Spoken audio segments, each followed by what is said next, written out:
The words reached her from the other side of the drawing room door, carried through old oak the way voices always carried in Ashmore Hall, perfectly, and always to the wrong ears. The woman has no more claim on His Grace's attention than the hall boy has on the chandelier. Less, if we are being honest. At least, the boy is useful. Marion Voss did not move. She had learned, over 4 years of service in this house, that stillness was its own kind of armor. She stood with the accounts ledger pressed flat against her chest, the brass clasp cold through the wool of her sleeve, and she counted the 7 paces to the drawing room door, and the 4 paces back to the stairwell, and she chose the stairwell. She always chose the stairwell. She did not yet know that this particular morning, the 12th of June, with the roses blowing sideways in a wind off the moor and Parliament sitting in 10 days, and every document she had spent 3 months reconstructing now resting between her hands, was the last morning she would ever have the luxury of that choice. Had she known, she would have made it all the same. She had not survived 4 years at Ashmore Hall by flinching, and she was not going to begin now. The morning had begun badly, which at Ashmore Hall meant it had begun precisely like every other morning. The post had arrived with a notice from the Duchy's solicitor, addressed to the Duke of Ashmore himself, and since the Duke was in the habit of arriving at his own estate the way weather arrived, without announcement and at great inconvenience, it had fallen to Marion, as it invariably fell to Marion, to receive the notice, to read it with the practiced expression of someone reading about crop rotation, and to understand that it meant the estate's accounts were being formally reviewed by the Duchy's Board of Trustees in 10 days' time. 10 days. Not a season, not a month. 10 days, and the accounts she had been silently, systematically rebuilding from corrupted ledgers for the past 8 weeks were not yet finished. She went to her room, set the ledger on the writing desk, opened it to the page she had marked with a strip of linen, and began to work. She was still working when the knock came. It was not the tentative knock of a housemaid, nor the brisk knock of Mrs. Ferris, the housekeeper. It was the knock of a person who had never in their life considered that a door might not open for them. Marion set down her pen. The Duke of Ashmore filled the doorway in the way large. Still, men fill doorways, not by taking up space aggressively, but by making the space suddenly aware of its own smallness. He was travel-dusty, his coat dark with the morning's damp, and his hands, which were, as the estate's head groom had once observed with some confusion, not the hands of a duke at all, but the hands of someone who had spent considerable time doing something with rope or timber, were bare. He looked at her. He looked at the ledger. He looked at her again. "Miss Voss, Your Grace." She did not rise. She had spent considerable thought on this, in the weeks since she had understood who she was dealing with and what she was doing for him without his knowing, and she had concluded that rising would suggest she had been caught at something. She had not been caught at anything. She had been working. His gaze moved to the open ledger. What is that? It was not a question. Marion had noticed he rarely asked questions in the conventional grammatical sense.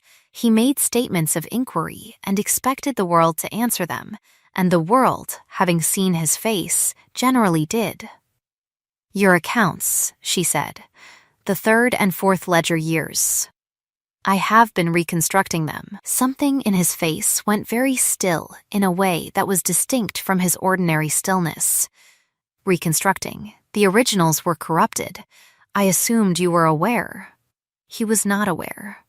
She could see it, the almost imperceptible recalibration behind his eyes, the slight adjustment of a man who has just discovered that the ground he assumed was solid has been, for some time, a thin crust over water. He covered it quickly. He was very good at covering things. Who authorized this work? No one. That is why it needed doing. The silence that followed had a particular texture. Marian had learned to read silences the way her father, who had been a solicitor's clerk before his ruin, had taught her to read documents, not for what they contained, but for what they withheld. "You have been in my employ for 4 years," the Duke said at last, "as a companion to my aunt. Your aunt died 14 months ago. Since then, I have been in your employ as an accountant, by default, without the title or the wage. I have not raised the matter because the work wanted doing and there was no one else to do it, and because, Your Grace, I think you will find that most problems in this house have exactly that shape." She returned her attention to the ledger. "Your solicitor sent notice this morning, 10 days to the board review. I expect I will have the reconstruction finished in 8, which gives you 2 days to look it over before you walk into that room."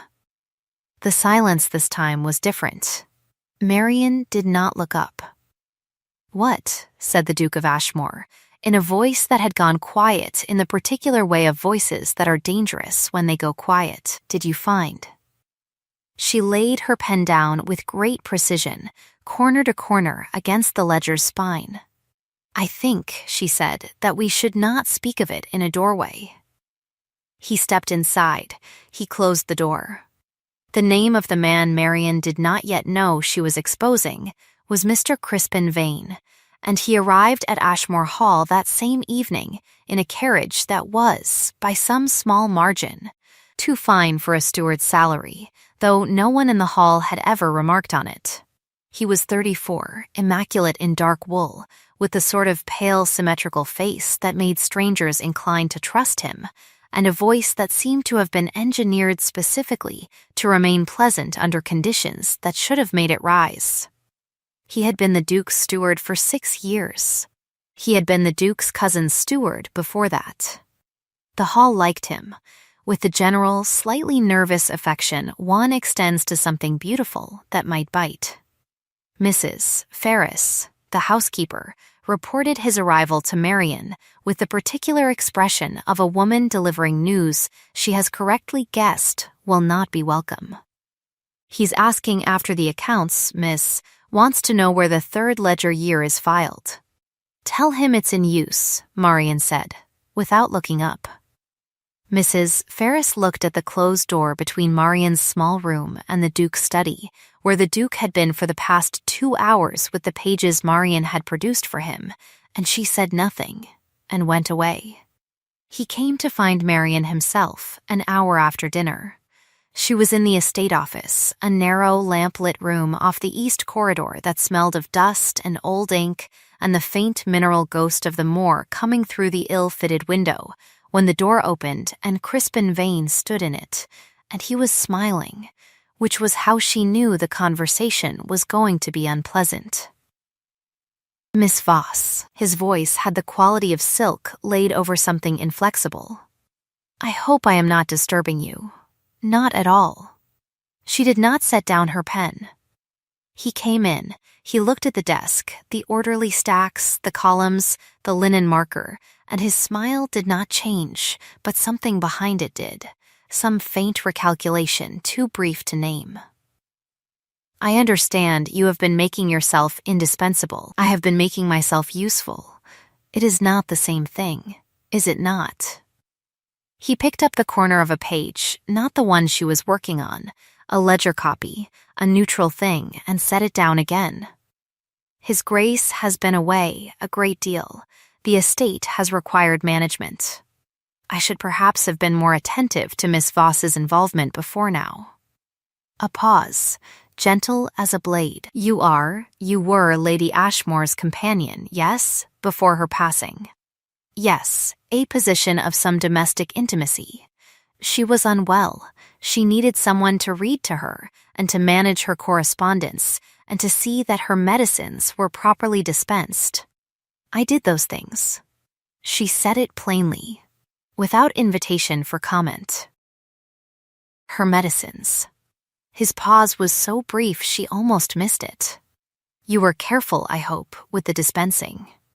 Marian set down her pen.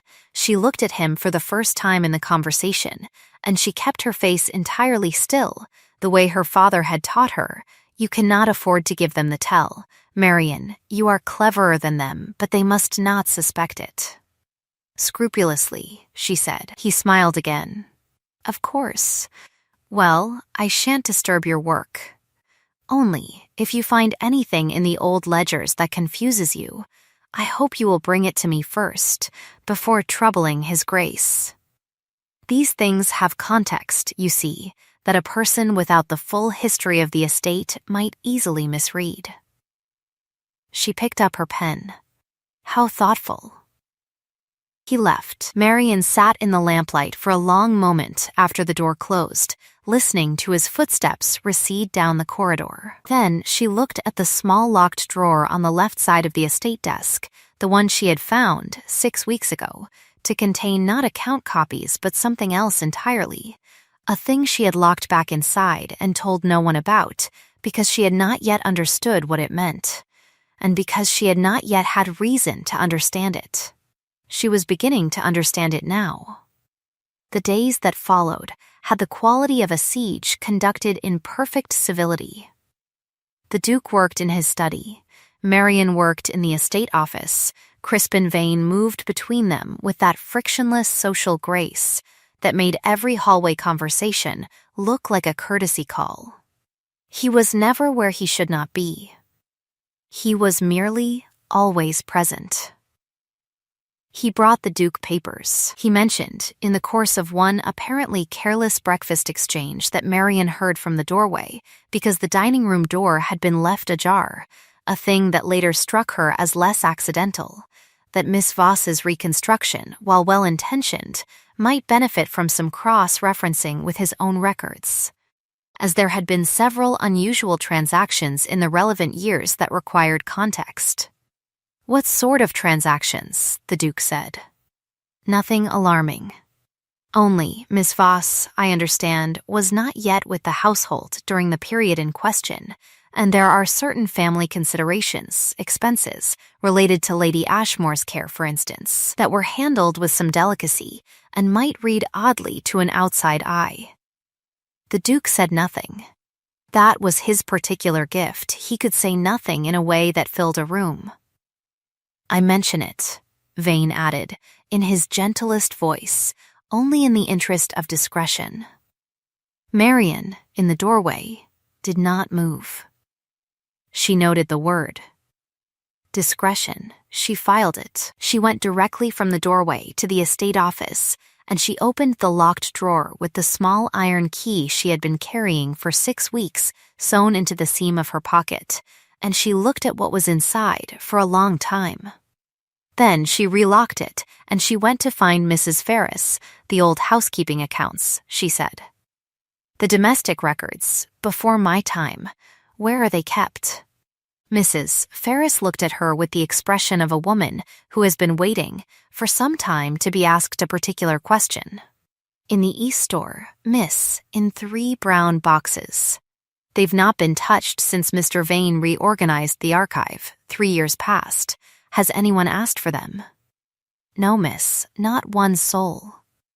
Marian found them in 40 minutes. She spent the next 14 hours with them, and with a candle, and with a piece of paper on which she wrote nothing down because she did not need to. Her father had given her a mind that held figures the way a well-cut stone holds an edge. And by the time the house was waking, she knew 3 things with the certainty of demonstrated fact. She knew what Crispin Vane had been doing for 6 years. She knew how Lady Ashmore had died.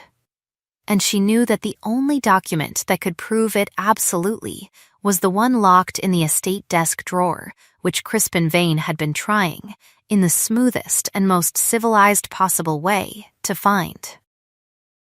She was in the great hall, returning from the East store in the cold early gray, the candle dead, the brown boxes under her arm, when she walked directly into the Duke of Ashmore. He was in shirt sleeves and looked as though he had not slept either. They stood in the gray light, looking at each other, and Marian thought, He knows something. Not what she knew. Not yet, but something had shifted in him in the past day, some careful equilibrium disturbed, and she could see it in the way he held his hands, not quite still, not quite not still. Miss Voss. Your Grace. He looked at the boxes. What are those? She held his gaze. The thing I cannot yet lay before you. Give me 2 more days. He could have demanded. He was the Duke of Ashmore. Demanding was well within his charter. Instead, he said, after a long moment, 2 days. 2 days, she said, and went upstairs and locked her door. She did not sleep that night. She finished the reconstruction instead, every figure in its column, every discrepancy notated, the pattern documented in 6 different ways, the way her father had shown her. Never one proof. Marion, they find a way around one proof, give them 6 and make them connected, and build it so the whole thing falls if any piece is false. By 4 in the morning, the document was done. By 5, the 3 brown boxes were stacked precisely in the corner, the locked drawer was still locked, and the ledger was closed. She looked at it for a long time. Then, she did something she had not done in 4 years at Ashmore Hall. She washed her face, changed her dress, pinned her hair with her mother's jet brooch, and went downstairs before the house was awake.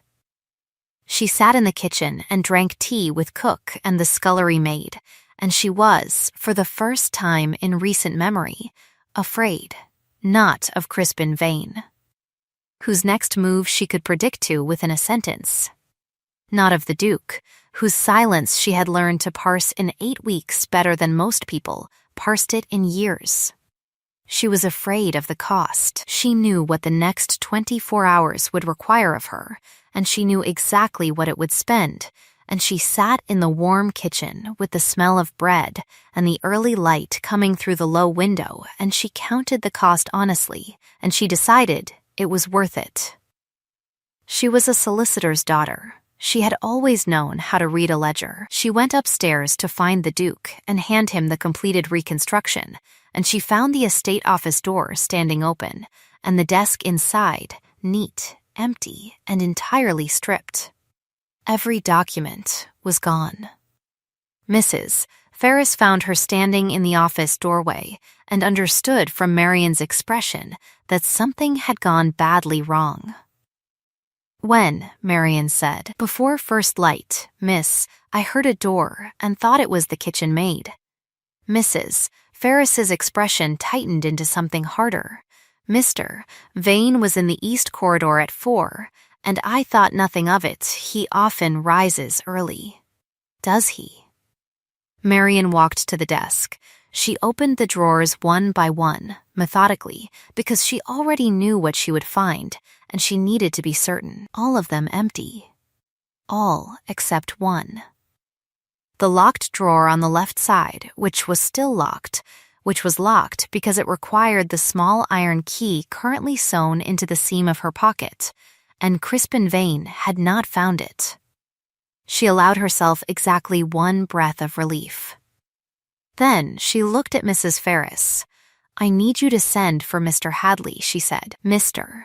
Hadley was the duchy's trustee, who was already in the county on the matter of the review. Tell him his presence is required at Ashmore Hall this morning as a matter of duchy interest. Do not tell him anything else. And I need to speak to Thomas.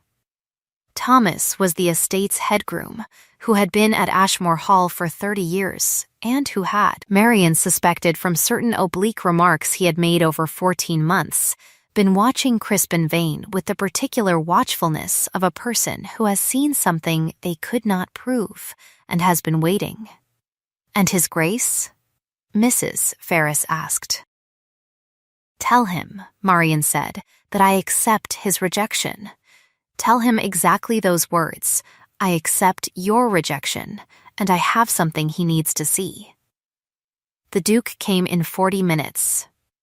In that 40 minutes, Marian located Thomas, who confirmed what she had suspected and agreed, in the economical way of men who have worked their whole lives in the same place and understand exactly what they owe it, to be present when she asked.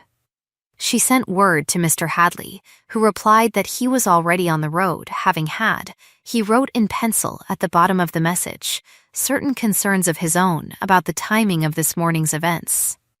She then sat in the kitchen, because it was warm, and because Cook pressed a second cup of tea into her hand and asked no questions, and she looked at the small iron key in her palm, and she thought about her father, who had told her once that the way out of any closed room is through the middle of it, in full light, with someone watching.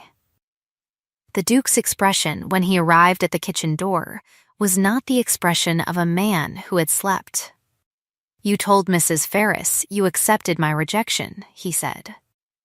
Marian set down the cup. "I wanted your attention. You have it." She looked at him. He was standing in his own kitchen doorway in a good coat he had pulled on badly, and his hands were not still, and there was something in his face, not what she was expecting, not the careful judicial blankness, something that looked, around the edges, like a man who had made a decision and was not certain yet it had been the right one. She said, "I need the Great Hall. I need you, Thomas, and Mr. Hadley, who is on his way.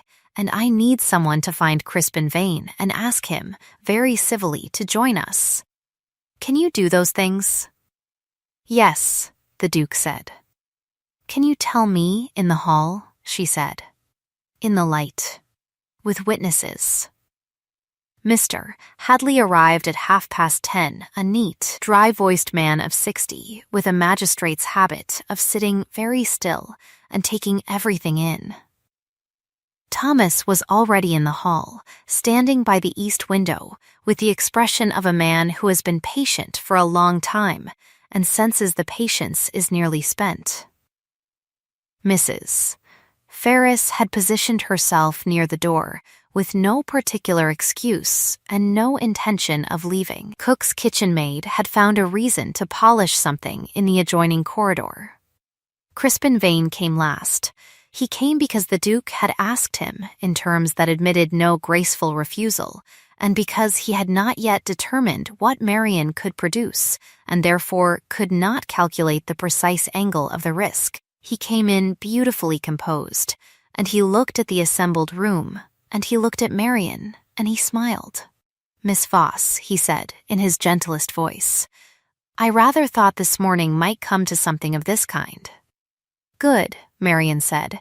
"Then you've had time to prepare." She had one thing. Everything she had produced in 8 weeks of work was gone. He had made certain of that. She had this room, and the people in it, and the small iron key in her pocket, and whatever Thomas carried in his breast pocket, folded in oilcloth, which he had retrieved at first light from the feed-room on the grounds, precisely where she had told him to look when she had described it to him, and he had nodded once in the way of a man confirming a location he had already noted years before, and not known what to do with. She held out her hand to Thomas. He produced the packet from his breast pocket and gave it to her without ceremony. It was a letter, or rather, it was 2 letters, written on the same sheet in the same hand, one above the other, with a faint line between them where the page had been folded. The hand was Crispin Vane's. The upper letter was dated 4 years prior and addressed to a physician in a city that was 3 days hard riding from Ashmore Hall, and it detailed, in careful, delicate language, a modification to Lady Ashmore's medicinal regimen, signed not in Vane's name, but in a close imitation of the Duke's own signature. The lower letter was dated 3 weeks later and was addressed to no one, and it was a private memo in a steward's shorthand that translated, when you knew the shorthand, as Marian knew the shorthand, because it was the same shorthand her father had used, and she had seen it in the domestic records and recognized it in 3 lines, into a careful accounting of what the modification had achieved and what it would mean for the management of the estate's finances in the years following. Below the shorthand, in a hand different from Vane's, were 4 words in pencil. Marian had not written them. She did not know who had. She suspected Thomas and had not asked. The 4 words were, "I saw him post it." She held the letter to the window light, the east window, where Thomas stood, where the morning was clear and cold and merciless, and she read the upper letter aloud. She read slowly and without inflection, the way her father had taught her to read documents that needed to speak for themselves. She did not look at the Duke. She looked at the letter. The hall was entirely silent by the time she finished. "Thomas," she said. "The physician who received this letter, did you know him?" "My sister's boy," Thomas said. He had the voice of a man choosing each word as though it weighed something. "A good doctor." "He didn't do it." He wrote back refusing, and the letter was intercepted before it arrived. He came to the hall himself, a week later, to speak to His Grace, and was turned away at the gate. By Mr. Vane. A pause. "I've been waiting 3 years for someone to know what that meant." Marian looked at Crispin Vane. He was still smiling. It was, she thought, genuinely impressive. A man of lesser self-possession would have stopped smiling 4 minutes ago. "A forgery," he said, pleasantly, "clearly a forgery, and a clumsy one." "Anyone who examines it alongside a genuine sample of His Grace's signature will, Mr. Hadley," Marian said. The trustee, who had been sitting very still throughout, produced from his own breast pocket a folded document. It was a letter from the Duke of Ashmore, a genuine letter, bearing the seal of the duchy, dated 18 months prior. He laid it on the table beside the document from the letter. The room came in to look. The silence was of a different quality this time. "There is also," Marian said, "the matter of the accounts." She did not have her reconstruction. She did not need it. She had the 6 figures she had spent 14 hours committing to memory, and she had the ability to write them down in a column on a sheet of paper from Mr. Hadley's document case in under 3 minutes, annotated in the precise form her father had taught her, traceable to the domestic records in the East Store, the ones Vane had not removed because they were not labeled as accounts, and he had not known to look for them. "You will find," she said, setting the paper on the table beside the letters, "that these 6 figures represent money drawn against the household in the years following Lady Ashmore's change of regimen. They were entered in the ledgers as medical expenses. They are not. I can trace each of them to the domestic records in the East Store, which I am prepared to produce for your examination, Mr. Hadley, at whatever time you prefer. Each figure corresponds to the quarterly draw against a private account I found referenced in Mr. Vane's shorthand in those same records." Mr. Hadley looked at the paper for a long time. Then he looked at Crispin Vane. "Mr. Vane," he said, in the mild and impersonal voice of a man who has seen considerable wrongdoing and has reached the age of 60 without letting it make him theatrical, "I will need those private accounts. I will need them this afternoon. I will also need you to remain on the premises until this matter is formally reviewed, and I would ask you very kindly not to visit the estate office, the document store, or the stables in the interim." And there it was. Not the conclusion yet. The formal conclusion would be the trustees to reach, in the correct time, in the correct manner, but the hairline fracture in Crispin Vane's beautiful composure, the first visible fissure in the porcelain, and it was produced not by accusation or by theater, but by one mild old man asking a reasonable administrative question in a reasonable administrative voice. Vane looked, for the first and only time in the proceeding, directly at Marian. She waited. "There was going to be nothing for me," he said, and his voice had dropped its careful pleasantness, not into anger, not into threat, but into something else, something that she recognized with faint and terrible surprise as grief.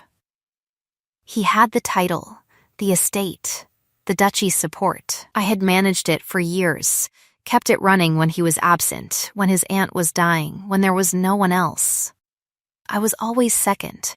I was always the one who did the work that bore someone else's name. He stopped. The beautiful face was still beautiful. It was merely suddenly exhausted. I did not think she would die. The dosage was meant to. I thought it would be manageable. I thought. He did not finish the sentence. He pressed his mouth closed, and he looked at the floor, and he was, in that moment, not immaculate at all. He was simply a man of 34 who had made a calculation about a human life and had been wrong and had lived with it for 4 years in a house full of the evidence, and Marian, who had every reason in the world to be glad of his destruction, felt the hatred she had been carrying for 3 days shift into something she did not have a precise name for, which was pity and was worse. The Duke spoke. He had not spoken since she began. He stood at the far side of the hall, with his hands still at his sides, and his face the careful, impenetrable surface he offered the world when the world was requiring too much of him. And he said, "Get out. Not violent, not loud." Quieter, if anything, than his usual quiet. "His Grace," Marian said. And she did not know, entirely, why she said it, only that the grief on Crispin Vane's face was real, and that it did not excuse what he had done, but that it was real, and she was her father's daughter, and her father had taught her that a person who destroys what they cannot have is not the same as a person who destroys for the love of destroying, and that the distinction matters. Mr. Hadley, I would ask that Mr. Vane's family circumstances be considered before any public action is taken. He has a mother in reduced circumstances, and there are ways to resolve the financial matter that do not require. Miss Voss. Mr. Hadley looked at her with the expression of a man reassessing something. You are asking me to handle this quietly. I am asking you to handle it correctly. The two things are not, she said, with a faint shadow of the correction she had offered the Duke on her first morning in his study, the same. The trustee considered this. Then he nodded once, the small, deliberate nod of a man who has reached a determination. Quietly, he said, and thoroughly. Mr. Vane, I will expect you in the library at 2 o'clock. You will bring the accounts. You will not bring an attorney, because I think we will find we can resolve this without requiring one, so long as you are cooperative. A pause. Go and have something to eat. You look as though you haven't slept. Crispin Vane looked at Mr. Hadley. He looked at Thomas, who met his gaze without expression. He did not look again at Marian or at the Duke. He nodded once and left, and the door to the west corridor closed behind him, and the room released a collective breath that no one had been aware they were holding. Mrs. Ferris was weeping. She appeared entirely mortified about it, and was pressing her handkerchief against her mouth with the ferocity of a woman punishing her own feelings, and Thomas had put his arm around her shoulders in the way of a man who has been working beside someone for 30 years and considers this fully within his authority. Right, said Thomas, in the voice of a man resuming normal operations. There's a kitchen to run, and horses to see to, and I should think somebody wants tea.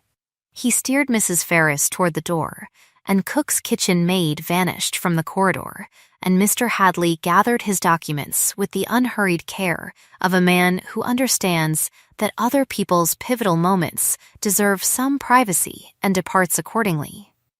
And then there was no one in the great hall of Ashmore House but Marian Voss and the Duke, and the morning light coming through the east window, and somewhere above them a house martin beginning its business in the eaves with a complete indifference to everything that had just occurred. The Duke looked at her for a long time. She realized, very tired. "You knew last week," he said. "I suspected last week. I knew the morning the documents disappeared. The letter in the locked drawer. You found it weeks ago. Yes, why did you not? Because a single document proved by a single witness is an accusation. What I needed was a demonstration."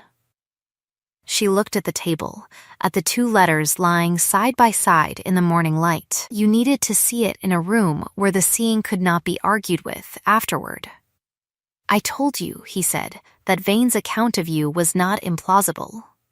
You were right. Something moved across his face at that. Not the small recalibration she had seen in the study on the first morning. Something larger. Something that was costing him more than he wanted it to cost him. He crossed the room. He stopped 3 feet from her, and he looked at her the way he had looked at the letter, carefully, without hurrying, as though she were a document he was trying to read correctly this time. "I did not believe him," he said. "I want to be clear about that. I told you his account was not implausible, because I thought." He stopped. She watched him make the decision to be honest, and disliked him less for the fact that it was visibly a decision. "I was frightened," he said, "not of you, of what you had found. I have been managing this estate from a distance for 6 years, and you sat in that office for 8 weeks and saw what I had not permitted myself to see, and I handled that very badly." Marian said, "Yes." A beat. His mouth curved. It was, she thought, the third time she had seen his mouth curve in something approaching a real expression, and all 3 times had been in the past 8 weeks. The first had been at something she said about crop rotation. The second had been late in the evening over the accounts. This one was different. This one reached his eyes. "You are not going to make this easy for me," he said. "No, should I?" "No," he said. "You shouldn't." He looked at her hands. The locked drawer. She produced the small iron key from the seam of her pocket and set it on the table between them. He looked at it. It needed doing, she said, which was what she had told him on the first morning, and something passed between them at the repetition of it, a recognition, a line handed back transformed. He picked up the key. "Miss Voss," he said, and his voice was quiet in a different register from all its previous quietnesses, not the dangerous quiet, not the careful judicial quiet, but something she did not have a word for in the vocabulary of a person who had spent 4 years keeping still. "I owe you a salary for 14 months. I owe you an apology for yesterday. And I owe you," he stopped. She could see him choosing the words with the same care he brought to everything.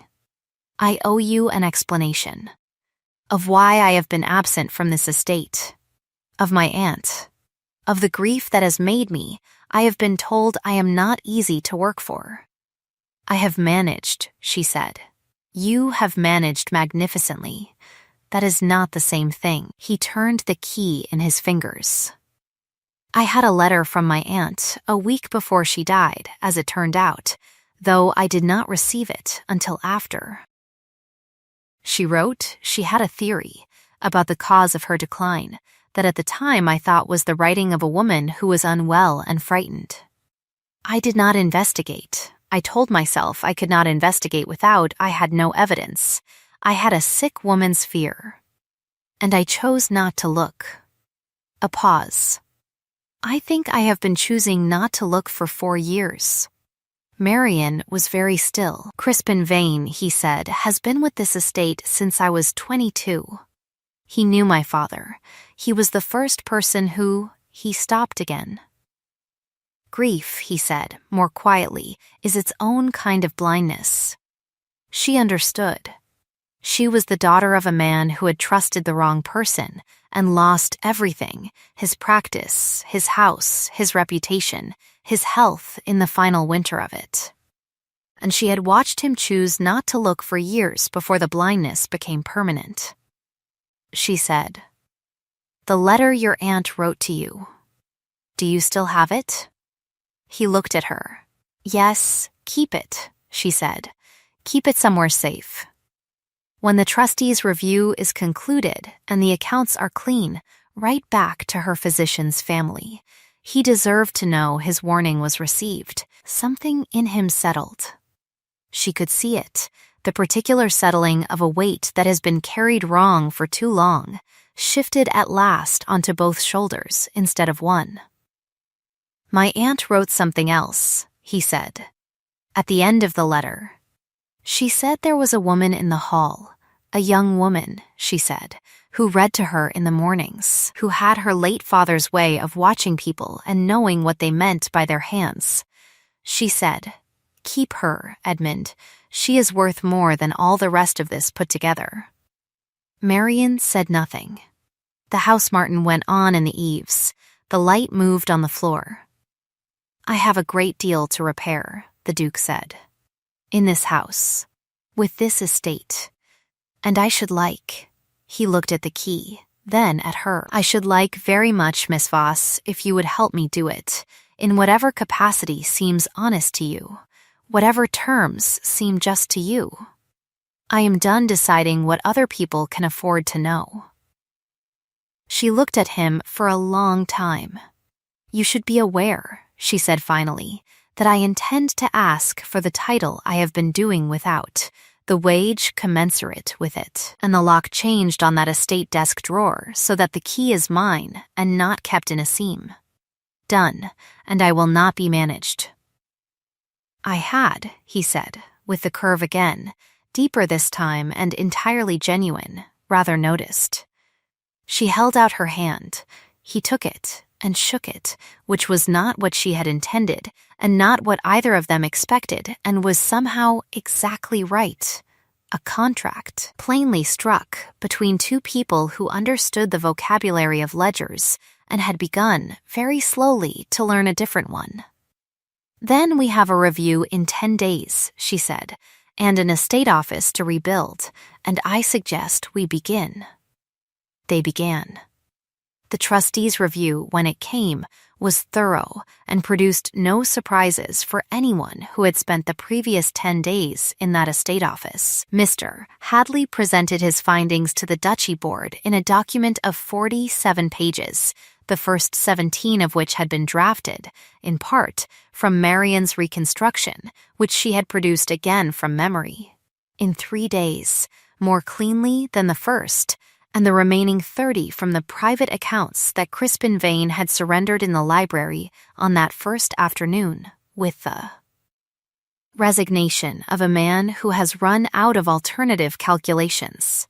The board restored the estate's standing, commended the trustees' handling, and recorded no formal charges against any named party, a discretion that Marian had negotiated through Mr. Hadley in exchange for full cooperation and the return of the drawn funds in installments over 7 years, to be managed by Vane's mother's estate in county. The physician's family received a letter from the Duke, written in his own hand, and a settlement that required no public explanation, and asked for none.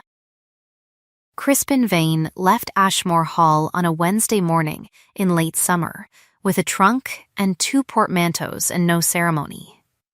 He paused at the door of the great hall, and he looked back, and Marian, who happened to be crossing the hall at that moment with a new ledger under her arm, met his gaze. He had the look of a man who has been stripped of his immaculateness and has discovered, to his own apparent surprise, that the self underneath it is not what he feared. She nodded to him. Once, he nodded back. He left. Thomas declared this outcome so unsatisfying as to be nearly offensive, and said so at dinner to Mrs. Ferris, who told him that justice and satisfaction were not always the same thing, and that if he was waiting for them to coincide, he would die of old age in this kitchen. And he said he supposed there were worse fates, and she agreed there were. And they had a glass of port, which was not their usual habit, and went to bed. The estate ledgers, once the reconstruction was complete, showed a discrepancy of 9 years compound interest in the household's favor, an accounting error made long before Vane's tenure, which Marian had found in the third of the brown boxes, and which yielded, once corrected, sufficient surplus to repair the east wing's roof, replace the ill-fitted window in the estate office, and purchase a new ledger with a brass clasp that did not grow cold through wool. The Duke had the old one rebound and kept it on the shelf above the desk.